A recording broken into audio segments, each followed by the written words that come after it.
Welcome back. Today, we're diving into a theory that's, well, it's pretty out there. We're going to unpack a really fascinating and, yeah, highly speculative idea that completely flips the script on one of the world's biggest ancient mysteries.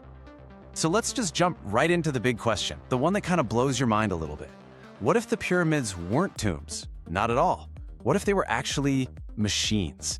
I know, it sounds like a massive leap, right? But stick with me, because the theory tries to ground this whole thing in real-world physics. We're talking about the very stones they used, the shape of the building, all of it.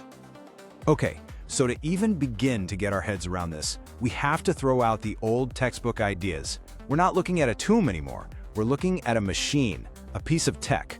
And you're probably thinking, how in the world could a giant pile of rocks be a piece of technology? And that's a totally fair question. The whole idea here is that it's not magic, it's science. Specifically, three key principles that the pyramid's design, its materials, its exact shape, is supposedly built to take advantage of. Okay, first up, piezoelectricity. It sounds complicated, but you've probably seen it in action. You know that clicky button on a gas grill or a lighter? That's a tiny crystal getting squeezed to create a spark. Now imagine that, but on an absolutely massive scale. The idea is that the granite chambers deep inside the pyramid are under immense pressure, and they're feeling the constant, subtle vibrations of the Earth itself.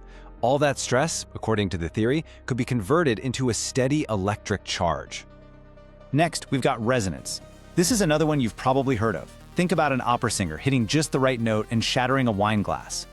So this hypothesis says the pyramid shape isn't just for looks. It's engineered to be a giant resonator, like a huge antenna, supposedly tuned perfectly to vibrate with the natural frequency of the Earth, grabbing that energy and making it way, way stronger. And number 3 is the capacitor effect. Now, a capacitor is basically an energy storage device, like a tiny quick charge battery. You just need two conductive materials separated by something that doesn't conduct electricity. And this theory says the pyramid is set up just like that. The granite chambers inside, conductive. The massive limestone casing on the outside, an insulator. Put them together and you've got a giant natural capacitor, ready to store all that electricity being generated inside. So, you see how it all fits together? These three ideas create this incredible power cycle. The pyramid's shape tunes into and receives energy. The stones convert that energy into electricity, and the layers of the structure store it up. A completely passive energy machine, perfectly engineered to just work. Okay, so that's the pyramid as a single machine. But the theory doesn't stop there. It gets way bigger. The claim is that these weren't just isolated power plants. Nope, they were all connected, part of a massive global energy network. And if you look around the world, you see these kinds of structures everywhere, right? Pyramids in Egypt and the Americas, ziggurats in the Middle East, stupas in Asia. The source material argues that their locations are anything but random. They seem to line up along these geometric grid lines, almost like someone laid out a giant circuit board on the surface of the entire planet. And this is where it gets really wild. In this model, the Earth isn't just a rock we live on. It's part of the circuit. It's the main resonator, providing the raw energy. But the pyramids? They're the high-tech components. They act like super precise filters. They're not just grabbing any old energy. They're tuning into a very specific frequency and then synchronizing with all the other pyramids on the grid.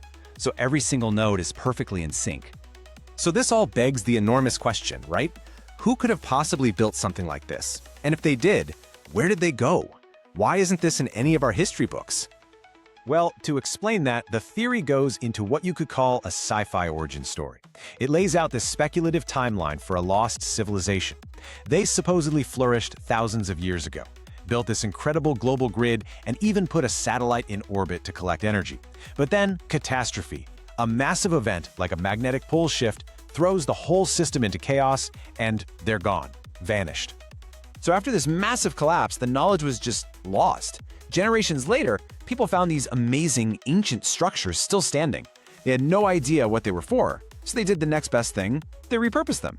They became holy sites, temples, and of course, grand tombs for kings and pharaohs. Their original function was totally forgotten. Now, this might be the most compelling part of the whole theory. It claims that this ancient system is basically the same thing as one of our most cutting-edge, futuristic energy ideas, space-based solar power. And that's a real thing scientists are working on right now. I mean, look at the comparison. The old system has a cosmic energy source and a pyramid receiver. The modern system has a satellite source and a special receiving antenna. The names and the exact tech are different, but the fundamental idea, it's exactly the same. Which leads to a pretty cool thought. If this technology really existed thousands of years ago, could we rebuild it? The source material actually projects a timeline where we do just that, almost like we're rediscovering and reverse engineering this ancient tech. Take a look at this. This timeline basically maps our own modern progress. It starts back with people rediscovering Nikola Tesla's ideas about wireless power. Then you see real-world research from groups like NASA and successful experiments that have happened just recently.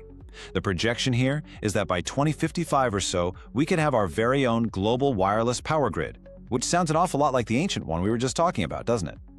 And by the year 2100, the theory suggests we'll have come full circle. We'll have fully rebuilt this ancient concept, kicking off a brand new pyramid age. And in this future, we wouldn't just be building power plants, we'd be building what the source calls resonance temples. Think of them as these massive hubs that do it all. They provide clean energy, sure, but they also handle global communications, and maybe they even tap into things we can't quite grasp yet. It's a pretty wild vision. So, what this all comes down to is a complete reframing of what a pyramid is. It stops being a dusty old relic from the past and becomes this timeless piece of technology, a converter, a bridge, connecting the planet we live on with the energy of the entire cosmos. Look, this is all firmly in the realm of speculation, obviously. But as a thought experiment, it's pretty amazing, right? It forces you to look at these ancient wonders in a totally new light. And it leaves us with this one big, nagging question. What if our most advanced, high-tech future is really just a return to a past we've completely forgotten?